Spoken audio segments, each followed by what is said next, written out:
On passe au choc de la journée. Clermont-Montpellier, le leader contre son dauphin. C'était sur Canal avec les projecteurs braqués sur un homme, Morgan Parra. Et oui, suite aux déclarations du sélectionneur du 15 de France au lendemain de la déroute des Bleus au Pays de Galles, Philippe Saint-André a évoqué ce matin le cas du demi-mêlée au micro de Nicolas Dupin de Messa.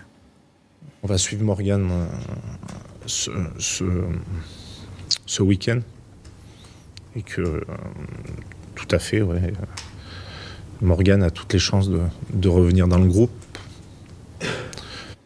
Les portes du 15 de France qui semblaient se rouvrir enfin pour le demi-mêlée clermontois. L'occasion était belle, oui, mais il y a eu ce fameux carton rouge et la sortie donc définitive de Morgan Parra sur ce match face à Montpellier. On va revenir tout ça en images avec Jérôme Pinault et Loïc Lebras. Vous faites un représailles en mettant un coup de tête, c'est un carton rouge. Oh là là là là. Non, monsieur Mineri. 25e minute, tout bascule pour Morgan Parra. De l'incompréhension côté clermontois, puis de la colère. Tout est parti de cette pénalité jouée rapidement par Parra. René Ranger le plaque et le jette au sol sur la fin du mouvement. Parra veut se faire justice et donne un coup de tête à Ranger. L'arbitre vidéo interpelle monsieur Mineri pour lui signaler le mauvais geste. Pour moi, coup de tête, c'est carton rouge. Ranger est le premier à faire la faute en plaquant Parra, alors qu'il n'est pas à 10 mètres. Pour Clermont, il y a une injustice. Je comprends pas. J'ai pas vu bien les images, mais c'est un sketch chaque semaine maintenant. Vous n'êtes pas à 10 mètres. D'accord, vous plaquez, c'est un carton jaune.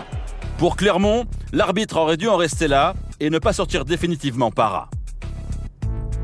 Que quelqu'un m'explique pourquoi il a pris un carton rouge. Et qui m'explique aussi pourquoi l'arbitre n'a pas pris ses responsabilités sur le terrain, parce qu'il a vu des images aussi. I thought it would have been a yellow, but when I saw it on the replay, it did look pretty dangerous, so, but it's the ref's call. Morgan Parra est resté à l'abri dans les vestiaires et n'a pas voulu à chaud commenter son geste. Ces deux cartons ne sont pas les premiers du match. Lucas Dupont, dès la 2e minute, pour ce ballon volé volontairement en touche, avait déjà reçu un carton jaune. Clermont, en supériorité numérique, avait su en profiter. Nalaga qui est passé, Napoli Nalaga à l'intérieur. Il y a un soutien, Nalaga l'a chevauché pour peut-être y aller seul, le raffut Gourmand Nalaga, et il s'est relevé, il est soutenu par la penderie.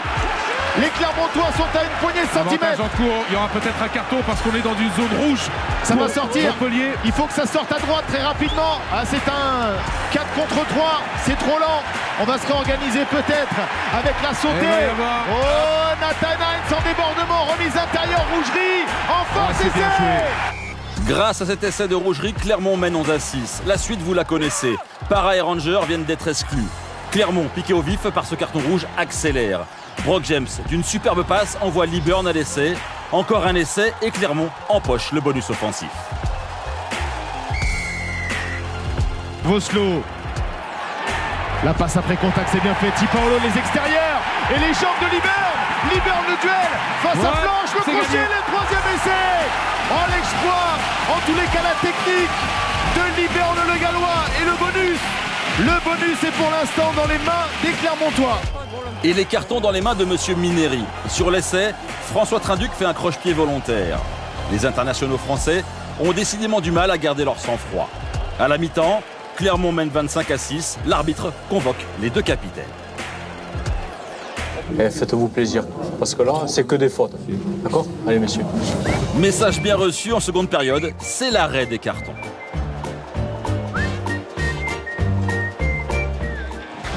Parra exclut, c'est Sylvie Vatou qui se charge du rôle du numéro 9. Le All Black sait tout faire. C'est lui qui vient d'introduire en mêlée. Comme un habitué du poste, il feinte la passe et marque le 4e essai pour Clermont. Avec 4 essais d'avance, le bonus pour Clermont est sécurisé. Montpellier, le dauphin de Clermont, va après plus d'1 heure enfin sortir la tête de l'eau.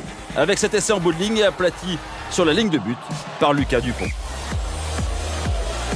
Au match aller, Clermont avait chuté lourdement, 43-3. Au tour de Montpellier de repartir avec les valises pleines. Avec un peu de chance, Nakata ici marque le 5e essai pour Clermont. Le score, 42-11. En toute fin de match, le nouvel ami des supporters du stade Michelin, René Ranger, marque le 2e essai pour Montpellier. Score final, 42-16.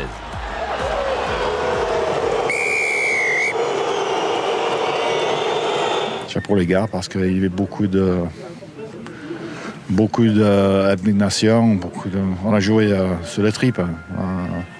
Donc je dis que c'est une bonne performance pour ceux qui sont restés sur le terrain.